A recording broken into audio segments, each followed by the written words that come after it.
You are listening to Comedy Club for Kids presents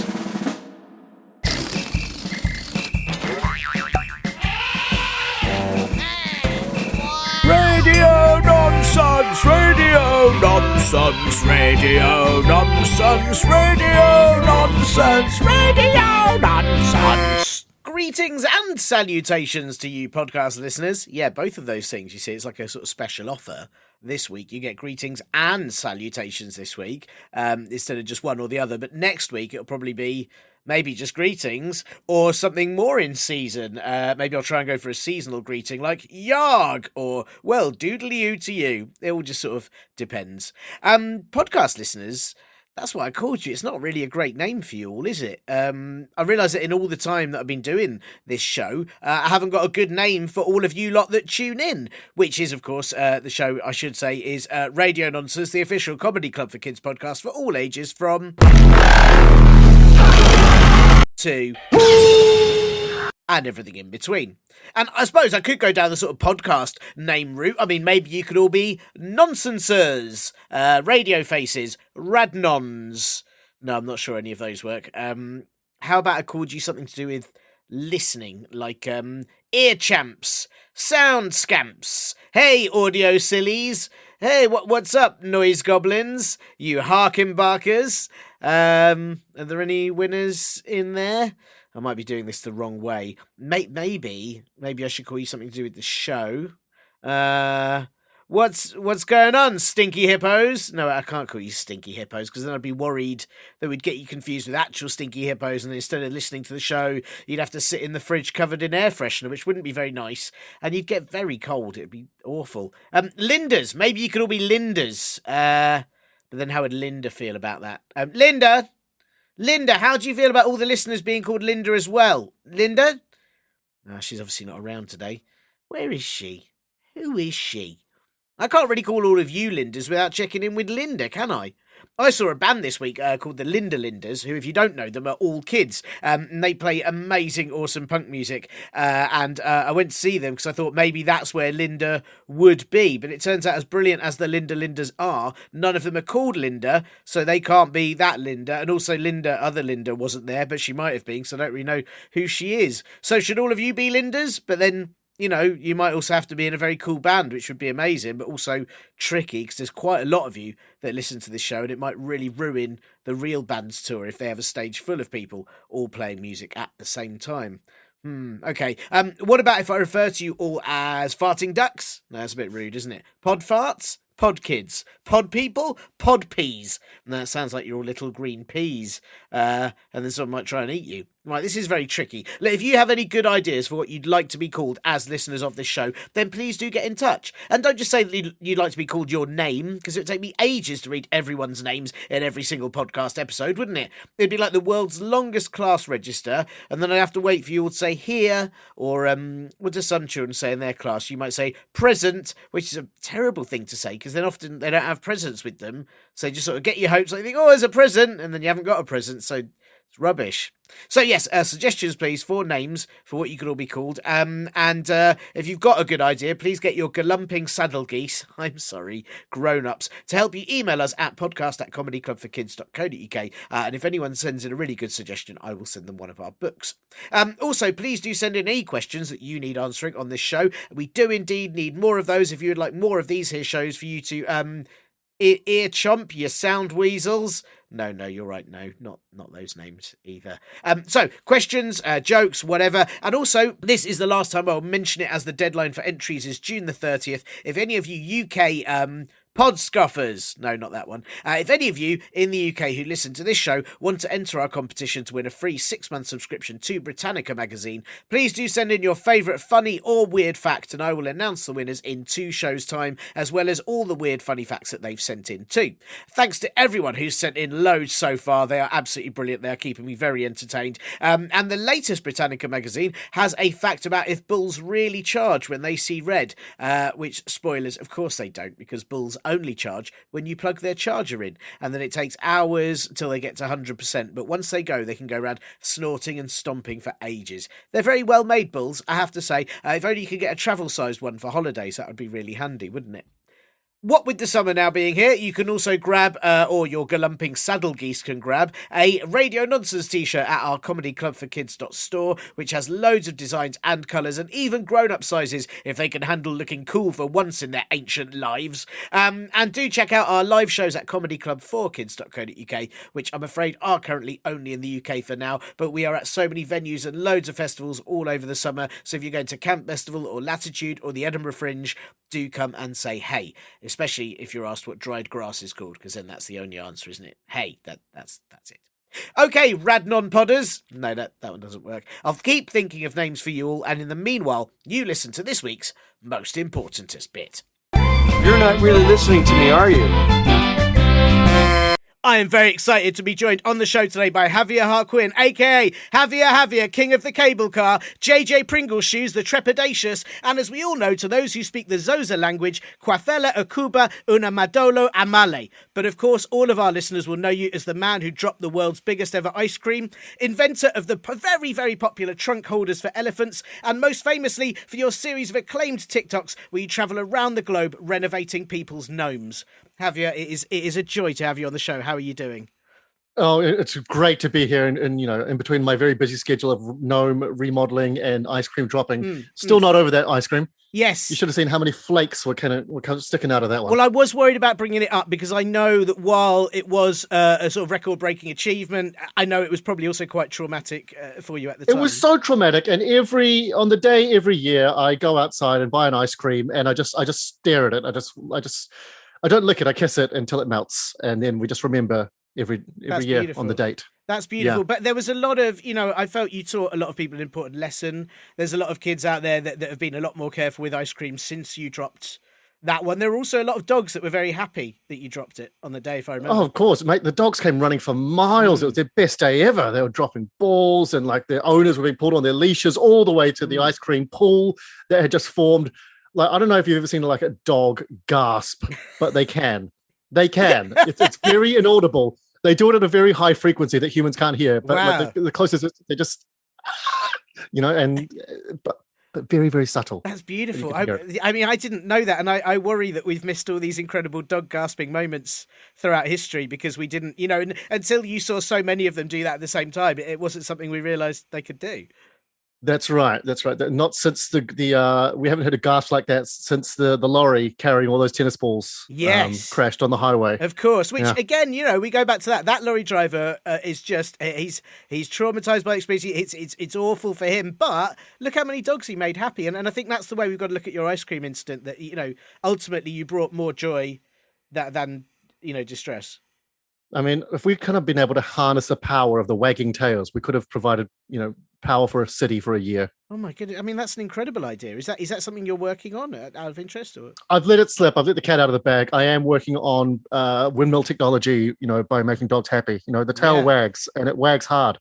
Yeah. And if we can harness that power, I'm just saying we're looking at a new sustainable fuel, people. That's an amazing sort of. I was going to say dog farm, but that sounds quite awful. So it's not a dog farm. Yeah, the marketing department wants something a bit more. Yeah, and you don't want dog wind farm. either, because dog wind doesn't. Which well, actually we'll come on to that with our questions later. But dog wind doesn't sound like a great. Like you wouldn't want to sell that either. No, it's tested very poorly with the focus groups on dog wind, especially anyone that owns a dog. Yeah, is very wary of dog wind. No one wants dog wind. No, and I suppose you got a problem if you say wag power, then that could be sort of footballers' partners. The idea that they're on hamster wheels or that they're generating electricity. That's tricky. They're just, in many cases, they're a lot fitter than the actual footballers. That's true. That's another project of mine, WAG Power, but we're always looking for sustainable fuels. Wow. From all sorts of places. But you're so busy. You've got all these things on the go, and obviously I know the ice cream thing is a bit upsetting, but it's led to some brilliant things. And the gnome renovating, all these things are for the greater good. I mean, you must just do you feel very fulfilled? Are you very sort of happy you're doing? My best feeling of fulfillment is when I go to a home with a gnome and I can see that the gnome is unloved, it's been neglected. It's time to renovate your gnomes, people. Yeah. Gnome renovation is where it's at. Yeah. People think if I get a new house, if I get a new no, the gnomes. They're the representative, they're the mascots of your yards, your gardens, your porches. Yeah. If they look happy, if they're happy, happy vibes. Do you know, people just sort of think they look after themselves, don't they? I think that's the issue because like you said, they've got their little hats. They're outside all the time, so you just sort of assume they're often fishing and they seem really chilled. So you think, well, maybe they're fine as they are, and I guess nobody really asks how they are and checks in on them. Everyone just thinks just chuck a fishing rod in their hand and they'll be happy. Yeah, yeah.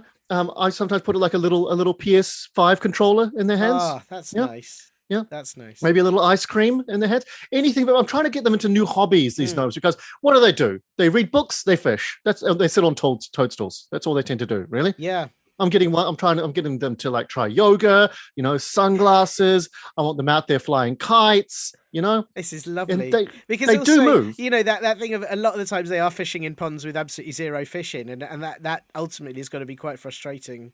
That's got to be so really hard on the nose. Like, what am I doing? Yeah. I'm fishing. There's no fish here, and I've been fishing for 20 years. Yeah. And I've caught nothing. Caught nothing but a cold. Yeah. And a terrible sense of self-doubt.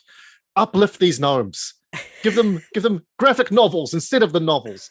Give them other little gnomes. I'd like to, give them little weights so they can work out with the little Tony barbells and stuff. Have you ever seen a jacked up gnome? No, but I would like to. I bet they're incredible. Right? I'm working on a calendar. That's jacked up gnomes. I love the jacked up gnomes.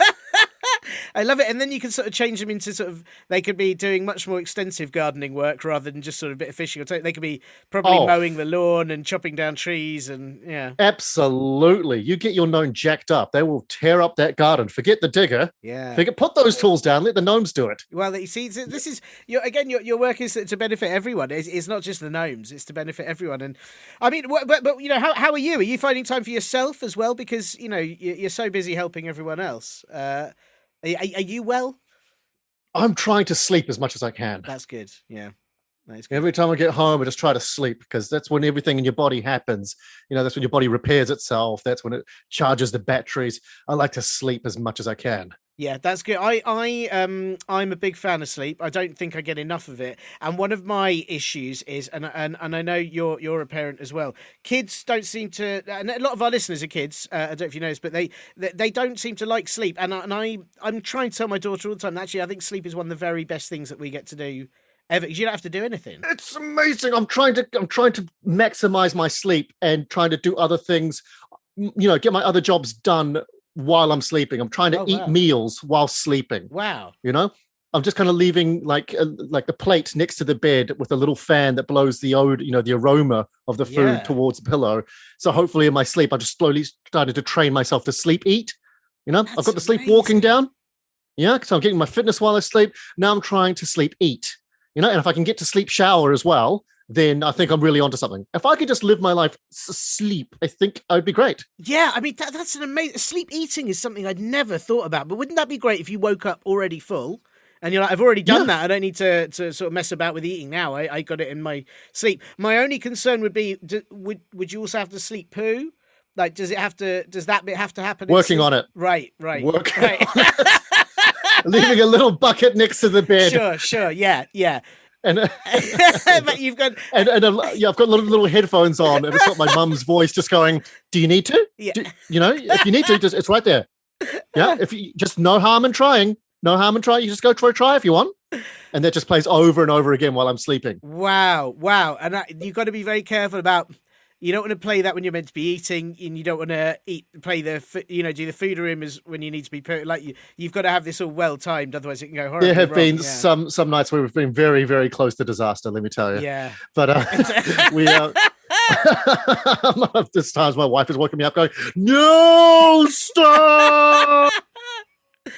Yeah, I mean that is the other thing, isn't it? This is all right for you, but I guess if your partner, if your wife doesn't want to sort of take part in this, and suddenly she's having to eat things because the smell's wafting over, or I suppose Yeah, well, I've got to be careful that I don't train her, and because she normally takes some food off my plate when we're away, when we're at a restaurant normally anyway. Yeah, and I don't know if she's sleep stealing from my plate. I'm not going to get the nutrients I need. Oh, it's tricky. It's a very fine line. It is tricky, but very. But once I get the sleep eating down, once that's down, I'm going to be working on sleep cooking as well. So I can just kind of go to sleep and just know that I will get up, cook the meal, eat it, back into bed, and That's live my such a life. good. I mean, all of these are brilliant. I'd quite like to. I'm trying to think. I'd quite like to get into sleep emailing. If I could do my work while I'm asleep, that'd be brilliant. Because Mate, I'm asleep right now. I'm actually asleep right now. I've trained myself to That's do incredible. podcasts. I wouldn't have been able to tell at all. I've been minimizing myself. Can I just check, because obviously listeners can't see, but have you drawn your eyes on your eyelids? Is that why they look like they're open? You got me. You got me. My sleep illustrations are not good at the moment. My sleep face painting. Well, it's on the back burner. It did slightly weird me out that your eyes hadn't moved at all during this conversation, but I didn't want to mention it because I didn't want to be in case that was an issue you have with eyes. So I was being careful, but now it makes sense. Don't worry. I'm incredibly lucid while I'm doing them. I'm like Doctor Strange on the astral plane. Yeah. I'm I would say a better state of being, of consciousness, like this right now, than me actually being awake. Me normally being awake, I'm actually quite boring, and I'll go on about reports and documents and things like that. But I found that I really found myself by sleeping. Some people go to India. I like to go to sleep. Yeah. Well, and then you could probably go to India in your sleep when you've really got this sorted. You could sleep holiday, and I think that's the dream, isn't it? Literal dream, yeah. If I could just get through passport control. Yeah. I think what you need to do is have passport photos taken with the eyes drawn on your eyelids. And then when they look at your picture, they'll say, well, he's definitely awake and just like his picture. Absolutely. This is great. Sleep travel is the way to go, because you don't even worry about what movies they're showing on the plane. No, it doesn't matter. No, can I just check? I mean, obviously we've got questions I have to ask you, but can I just check? When do you dream? Do you dream during the day when you're awake, or are you fitting in dreaming around all the sleep duties? Because that's the bit that concerns me. Well, I've had to move my dreams to being awake. Sure. And now to make sure I still get the benefit of both, I have to live out these weird dreams. So I have to fill my shoes with jam, and Wow. I've got to get out there and chase ducks and pelicans and try to put a saddle on a ferret and stuff. It's just goodness. And I've got to go to these exams I haven't studied for in real life, and they're an absolute drag. And you're not wearing any trousers, but I tell you, it's all as well. Yeah. Yeah. Look up and like, woo! I'm just in my pants. So awkward. So awkward. But it's got to be done. That's the main thing, is trying to keep the balance. Yeah. Well, look, it's very admirable, and again, and I'm just very grateful you have time to come on the Radio Nonsense podcast in between all these, in between the sleeping mainly, but all the important jobs too. And I've got a couple of things I have to ask you. We've got an important question that I asked you here. Oh, please! I love important questions. But we've got some admin questions first, and the first one is: this is an audio podcast, and as I say every week, a lot of our listeners generally listen to it with their ears, but they may also listen to it with their knees or their bums. We don't discriminate wherever they want to listen to it from. That's wherever fine. you listen from. Yeah. Welcome. Yeah, absolutely. That's the message that I want to give with this show. But I just wonder, because it's audio, if you had a favourite noise that you could either tell us about or preferably make for us. Oh God, the favourite noise. I like. I don't know what the next name for it is, but it's the noise of air going through a very narrow gap. It sounds a little bit like a goose, kind of like that. Like it's the sensation of air rushing through a very tiny cavity and releasing at the other end. It's kind of like how trumpets work and wind instruments work, I think, but mainly geese. Yes, yeah, because what you've done there is a far more entertaining. And don't get me wrong, trumpets are entertaining noises, but they don't make as good a noise as the noise you just made. And I would much prefer to see an orchestra where all the trumpets made that slightly sort of gurgly, strange noise. It's the instrument everyone has. You've all got this. Just swallow the air and just expel it along this top ridge of your teeth and the gum line. It's hard to explain audio, but you know the sound. Here it comes again. It's a very good noise, and it does. You're right. It does sound like a goose, but like a particularly sort of miffed goose. Like that goose, I wouldn't say is particularly happy. Oh, you can get a range of expressions from it. You can get like a surprised goose, like, oh, yeah. That's the, what was that? And you can get the a goose that's going, what? Just draw it out. Just... Wow, that is a pensive goose. Yeah, that is a pensive goose. And if you. I don't like to ask, have you used this noise to sort of trick geese? Or actually, let's go for a nice angle. Do you use it to converse with geese, perhaps? I'm trying. I'm really working on it. Yeah. Sometimes I get it totally wrong. Like I'll be trying to say, but it'll come out like, Yeah. which is totally different. And then they get all they, angry. yeah. And then they start speaking to me in English because that's what you do when they go, "Oh, thank you for trying." Oh, that's nice. Yeah. Yeah. The train station is this way. That is nice. From your experience, is it? Can you boo a goose? Can you say boo to a goose, or is that like the worst thing you could? It's the highest offense you can give. Okay, yeah. I mean, we throw that term around liberally in our everyday lives, but I don't think people realize how harmful it is to geese. What do they do at Halloween then? What's their sort of, what do they do for spooks? Because I'd have gone, boo would feel like a classic way to scare a goose at Halloween, but then you're offending them and being scary, and that's like, it's a bit much. I mean, it's very tough in geese culture to first of all, they think the act of scaring someone is the most horrible thing you can try and do to someone. They actually go the reverse on Halloween. They try to make people feel empowered. Wow, that's really nice. Yeah.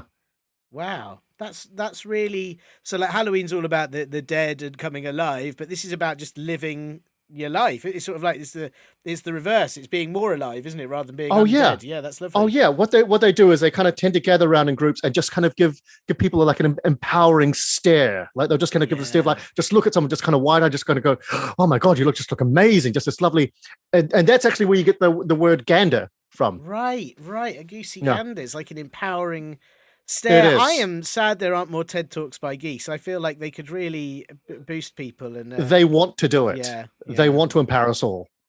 Well, I mean, and this is obviously most of goose life is just looking at humans and just going, "Why can't they help each other more?" That's lovely, and hopefully your development with goose language will one day lead them to that path. Yeah, it's pioneering work, people, but one day humans and geese will come together and it'll be the most supportive atmosphere you've ever experienced. It's going to be amazing, noisy but amazing, and I look forward to that. Wow. Well, thank you, Javier. I wasn't expecting such a thoughtful noise, and very much appreciate that. And of course, the other thing that I have to ask you for this show before we get to the big questions is, this is a family friendly show. It's suitable for all ages you can possibly imagine. Can you imagine an age? I can imagine an age. Yeah. Great. I'm imagining one right now. Are you good? Can I ask which one? Yeah. 7. Yeah, you're right. Yeah, so it's totally suitable for 7. This show is totally, you imagined a good age to imagine. This show is suitable for everyone of all ages, apart from 100. Long story, not going to go into it. But everyone of all ages, apart from 100, 101 onwards, fine. Up to 100. Listeners very bored of me explaining this, but you have to kind of have rules. So suitable for all ages, and because of that, I just want to check if there are any rude words you won't be saying during this show. Of course, I don't think I'm going to be saying bottom. I don't think I'm going to be saying poos, wheeze, farties, squiggle bums. Oh no, goodness. Yeah. I definitely won't be saying squiggle bums. Yeah. I won't be saying water pistol pee. Whoa. Oh my goodness. Well, I'm very grateful that you won't say that, because that is pretty horrendous. No worry, we'd be banned from the internet, I think. I thought that is a very horrendous. It is. It is the worst. Squiggle bum's particularly awful. I definitely wouldn't say that on this show. So I appreciate you avoiding it too. It's it's just good to know. It's just good to lay it out for the audience so they know they're safe from here on in. Absolutely. Well, look and listen. Here we've got. It's kind of 2 questions really, but I think they're linked, and they're both from Lua, who. She signed her name as Lua the Farting Moose, who is 3,285 days old, and I haven't worked out what that is in years, but I mean, hey, maybe we should. Is it in moose years or human years? Oh, I see. Now that's where it gets really complicated, isn't it? Yeah. Well, hello, Lua. Lua. So Lua. Am I pronouncing? I might not be pronouncing it right. It might be like Lua, or it might be Lua, or Lua. Yeah. It could be, Lou. Yes, it could be. Yeah, it could be. It could be. I think I was going to think if there's any other way. I mean, it could be that the L's silent and it's just or the L and the U is silent. French. Yeah. So, Lua. Well, that's nice. That's nice. Well, yeah. I don't know, and also I don't know if we should be saying it in moose language. Yeah. It could just be, I'm just thinking about that Spice. Just thinking about that Spice Girls song now. Who do you think you are? For listeners, the Spice Girls were people who were around 4 billion years ago.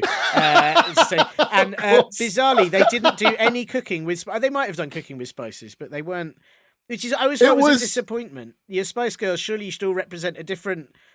One could be coriander girl and cumin girl and chipotle. Yeah. You know, if they'd kept adding girls to the band and they got to like 13, they could have done a massive deal with KFC. Yes, well, there you go. Yeah, there's a lot of lost opportunities that have happened in the past, but hopefully, one of the aims of this podcast is that we educate the people of the future, and they one day will do a proper Spice Girls that will do a series of different spice mixes. I don't know how it will work, but if you're interested about the Spice Girls, go Google them, and you will see a band that was around the same time as the dinosaurs. Yeah, I think so. I think that's about right.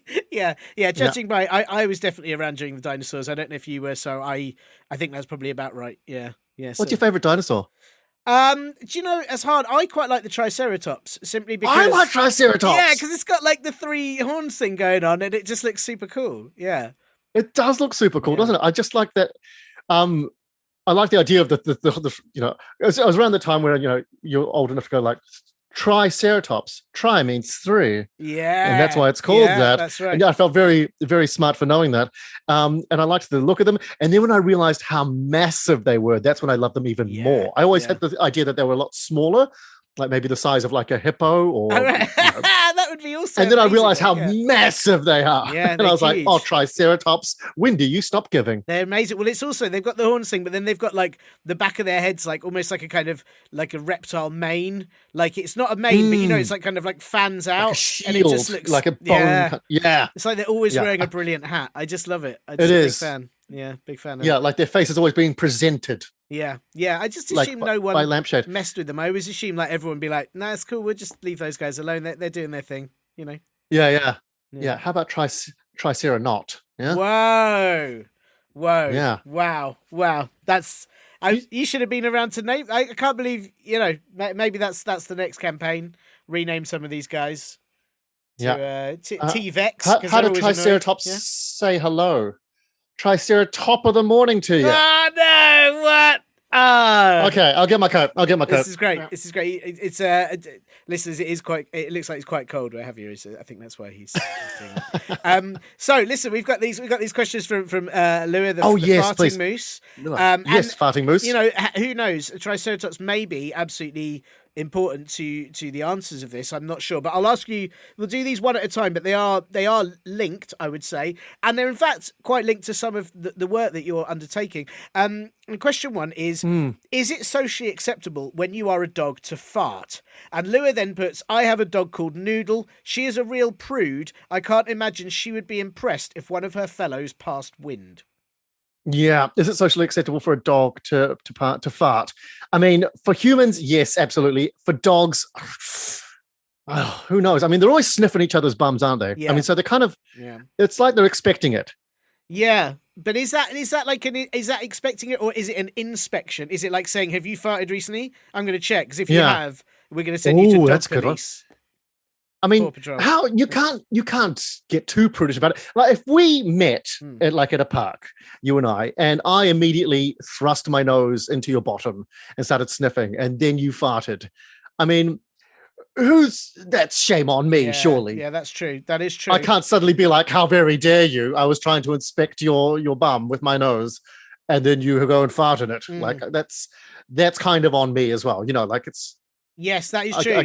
I think there would be. It would almost be like a sort of like a deterrent system, wouldn't it? If I've farted to keep you away from smelling my bum. Therefore, it's like a skunk, probably. What did I think was going to happen? Yeah. What was the best case scenario?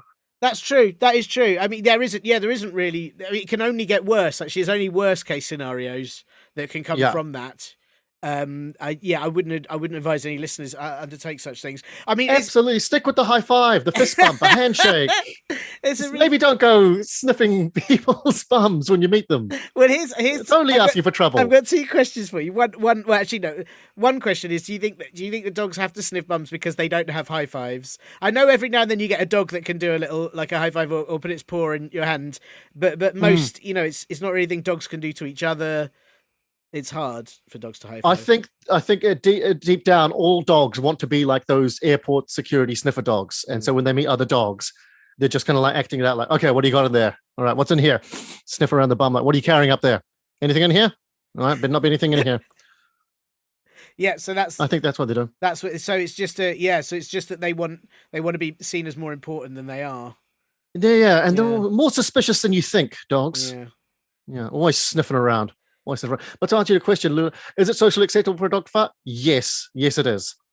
Don't hold it in, people. I like that. I mean, is it part of the thing as well? Because I would happily fart around a dog, and I assume a dog would happily fart around a human. But farting around other humans is probably more embarrassing for me. Whereas, I say that I don't normally care anymore. But whereas for dogs, maybe farting around other dogs is like, it's their peer group.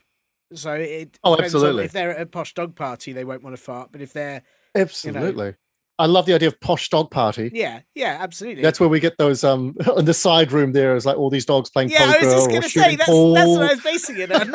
All those paintings of the dogs. Those famous artworks. Very fancy playing poker. Yeah. Yeah. Exactly that. Yeah. Yeah. The shooting pool, trying not to fart over there. That's it. Yeah. Absolutely. And I think that's a very good observation you made there, that, cross species, we don't mind the farts. If a dog farts in front of you, no problem. If you fart in front of a dog, no problem. But in the same species, it's in your lane, Yeah, stay in your lane. Yeah, absolutely. Stay in your lane. Yeah. Yeah. So would you say socially acceptable for a dog to fart around people, but less so around Absolutely. dogs? Absolutely. Of course, there's going to be consequences. Yeah. But, you know what we do? We deserve it. Yeah. We deserve it because how many times have humans farted and they blame it on the dog? Oh, my goodness. Of course. And so this is payback. Yeah, this is payback. In fact, if you're a dog listening to this, I encourage you to go find the biggest group of people you can and just let one rip. Yeah, that's a really good call. And in fact, save them up, but don't do them at your posh parties. Save them up for when you're around people, and then you can tell all the dogs at your party that it was the humans that did it. Yeah, absolutely. Yeah. That is wow. That's incredible and very insightful. Thank you. It's time for dogs to strike back. And I think that's also the line you can use for your dog energy, like wagging. Oh yeah, of course. Yeah. It's time for dogs to strike back. In fact, the energy wagging project is really just a big front for the dog revolution. Well, I'm all for. Has it got a good the woof-olution? I was trying to think. There must be a good dog. Oh yes. The rough-olution. The rough-olution. Yeah, I like that. And fair play, like you said, it's almost if only for the times that humans have blamed farts on them, and it feels only right that dogs rise up and absolutely take over. And also, I don't know if you've seen that famous documentary Paw Patrol, but it works out quite well when dogs are in charge of all the emergency services. So, how are Paw Patrol getting so much money? There is they've got so many these amazing high-tech suits and vehicles that do everything, and Adventure Bay, it's a beautiful town. I just want to know who's behind the Paw Patrol. I'd like to see Tony Stark come out and go, "Oh yeah, I've been paying for everything." Well, but this is you in the future. This is you formed this dog revolution. You've gained all the money from your dog wagging energy. That's what they're doing in Paw Patrol. It's all being funded by their own tails. It's a glimpse into your future, and it's a glimpse into our future. You've just blown my mind, mate. Paw Patrol is not some fictitious children. It is an accurate representation of the future. Absolutely. Where we've realized that humans cannot be trusted with the important tasks of emergency response. The dogs are the ones we trust. Look at them on their vehicles. And I say more missions with Zuma, please. Well, I mean, this is it. So if anything, it gives us a lot to look forward to in the future, I think. Especially dogs with little hats. I always look forward to that. And when a mayor's most trusted confidant can be a chicken. Yes, I mean, who doesn't want that in the future? That's the world I would like to live in anyway. Absolutely. Absolutely. And then, of course, so there'd be fewer situations where dogs could fart in a socially acceptable way. But I think that's, that's something that's a bridge we'd have to cross when we come to it. If they're on official duty, they probably wouldn't want to let one go. But Yeah, I mean, that's serious. just got to wait till they're on their own. Yes, yes, hard. Well, look, listen, we've got a second part to that question that I need to follow up with. Oh, yes, please. And this is not, I'd say it's almost directly related. But Lua has also asked, can you burn an animal's fart as incense? The tough part is capturing the fart. That's the toughest bit. Yeah. And typically incense is normally, like on those little sticks of incense or like incense candles. Yeah. It's turning, I mean, because if you come into this like not prepared, what you'll do is you'll just light the fart. It'll just go off in a big bang, right? And it won't be that kind of slow release aroma of incense that we're all used to. I mean, you can, but the hardest thing is preparation. What you got to do is you got to get a jar. You got to follow the dog around, like holding a jar up to its bum and just hoping it'll let one rip. And then when you get that, you got to get the jar, and then you've got it still in gas form. How do you get it to candle or stick form? That's the tough bit.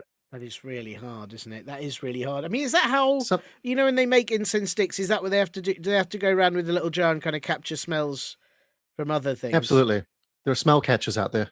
Wow. They've got like little nets, like with little microfibers that capture smells. That's a really hard And if you're a good one, you get to capture the nice smells, like, like a fresh new book, or, like chips cooking, or a roast that's ready. And if you're a bad smell catcher, you got to get all the bad stuff. You got to go get like, the rubbish, the bin that no one's put out for ages. Wow. Or like the baby's nappy. That is horrid. My daughter has these smelly pens that some of them are really nice and like cherry or strawberry, and then there's a series of horrible ones. One that smells like smelly socks, but actually, and there's one that's like it's meant to be farts or so. But actually, the worst is the one that's meant to smell like onions, and I like onions, but for some reason, the smell that whoever this person that did this that captured this smell, they captured the worst onion smell. They must have been the most horrible onions that have ever existed. Poor onions. Yeah. Poor onions. All the other vegetables are like, I'm a carrot. I smell good. Yeah. And here comes onion. like, they're always like, you're going to make people cry, onion?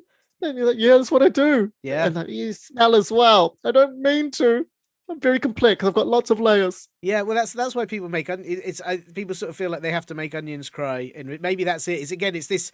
We're back to kind of revenge, but onions make us cry. Therefore, we're horrible to onions to make them. Oh cry. Yeah, take it, onion. Yeah. We're just trying to get to your juicy center, and you make us cry for it. Yeah, it's terrible. I mean, this pen is definitely not like the lovely smell of frying onions. This was some onions that had been left in the sunshine for 400 years. Onions. It was a horrible smell. Really? My wife cannot stand the smell of a boiled egg. Oh, whoa! She can't be in the same room as it. She just. I love boiled eggs. Me too. I love them. Me too. Yeah, but like if she sees me start to boil an egg, she'll be like, "I'm gonna leave now." But that's a great way to like get rid of her if you need to like just like if you're just like I've got a project to do, I've got something to do, I'm gonna boil an egg and then you can go away. Yeah. Like that's it's quite a good tactic. Yeah. I think I could make her involuntary run a marathon just with a boiled egg. Oh, that's an amazing idea. Just sit like a trail of boiled, like kind of like how dogs round up sheep. Yeah. Just kind of force her this way, that way, like repelling a magnet. Just keep her going. Another perpetual motion machine I'm working on. I love it. And I like also for all the bystand, you normally get loads of people at a marathon supporting and cheering on, and they'd all have to smell egg the entire way. Yeah. And by the end, because some people, I couldn't run a marathon. That's a fact. But if I was, it'd probably take me 4 to 5 hours. That is a long time for eggs to be out there on the road. And by the end, I think the smell would make everyone run. It would. And like, no one ever finishes a marathon and goes, oh, someone get me an egg. Yeah. It's not the food you want after a very strenuous. You don't see tennis players take a little break and like crack an egg. And I wish Wimbledon, instead of serving up strawberries and cream, would just give everyone an egg. I think that would be the best. And you're gonna have the ball boy just rushing up with eggs. Yeah, and you can fill that cup with eggs at the end when they win it. That's just fill it with eggs. Oh, totally. It's a really good idea. I love it. Really boiled eggs, helping Olympians. Lovely. I love it. If you were to capture an animal's fart to use as incense, which animal do you think would be the best? What would be the nicest smell you want to fill your home with? I want to fill mine with peregrine falcon. Oh, I bet that's quite dramatic. Yeah. Peregrine falcon, if you don't know, is the fastest animal on Earth. It's a bird of prey, and when it goes up high and when it's diving down, it reaches incredible speeds. And I think it must be doing a little series of farts just to help it give it a little bit more propulsion. Yes. Yeah. So I just want to smell what the fastest animal smells like when it's going the fastest. Wow, I think you'd be if your home smelled like that, you'd just be everything would get done super quick. And yeah, it's efficiency as well. Yeah, that's a really good call. Imagine the amount of eggs I could boil if I had that smell going. That is amazing. Yeah, that is amazing. See, I was gonna go for something quite easy and maybe something like a hummingbird fart, because they're quite fast, but also they have they drink nectar. I thought it'd be quite sweet smell. You know. Oh, that's a lot of good science there. Yeah. And they're always hanging around flowers as well. Yeah. So you'd hope it was but then for all I know, they digest the flower and make it into a horrible smell, and they'd stink out the. Maybe that's why they're always hovering, because their farts are so potent it keeps them kind of hovering in the. The wings are just a front; they're a decoy. Yeah. They're a misdirection. Maybe that's what they're called. Humming. They must be humming. Oh, that's that bird is humming. Maybe that's where the name comes from, and I've got this wrong entirely. Yeah, you've cracked it, mate. Yeah, that's You've it. Absolutely cracked it. Wow. Well, thank you, Javier. I mean, that two fantastic, and I hope Lua is happy with those answers. I don't know if I don't know if we needed to translate them into Moose. I hadn't even thought about that, but hopefully not. She typed the email in English, so I assume it's okay. But yeah. I don't know how Moose is really sounding. The short answers to those in Moose are. Yeah, that's good. I'm pleased you added that, and then we've covered all bases, haven't we? Well, I hope she's pleased with that. And listen, thank you so much for having time to come and I knew you were the person to get on this show for those answers. Such as your level of expertise, and I appreciate you taking time away from the gnome help, and of course, as we've heard, the dog power, which sounds very exciting. It's been a fascinating experience for myself. Thank you so much for having me. Thanks, tons. Catch you soon. See you later, mate. Cheers. Do you speak English? No, I don't, sorry.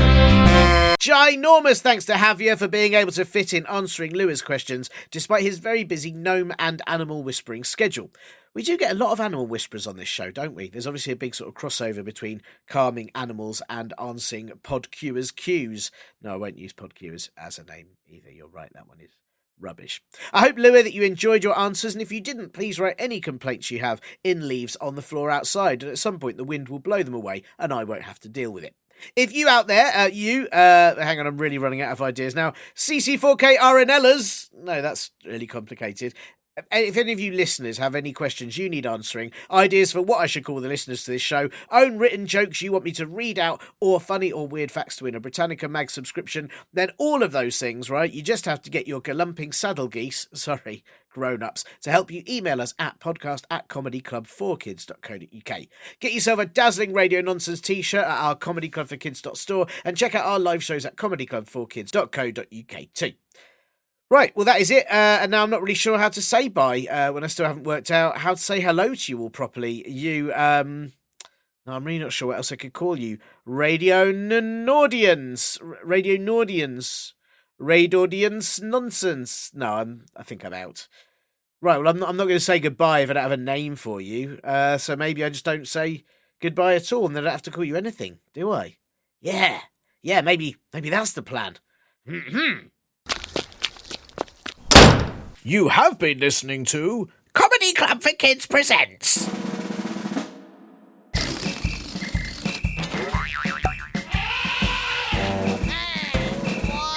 Radio Nonsense, Radio Nonsense, Radio Nonsense, Radio Nonsense, Radio Nonsense. It's the end.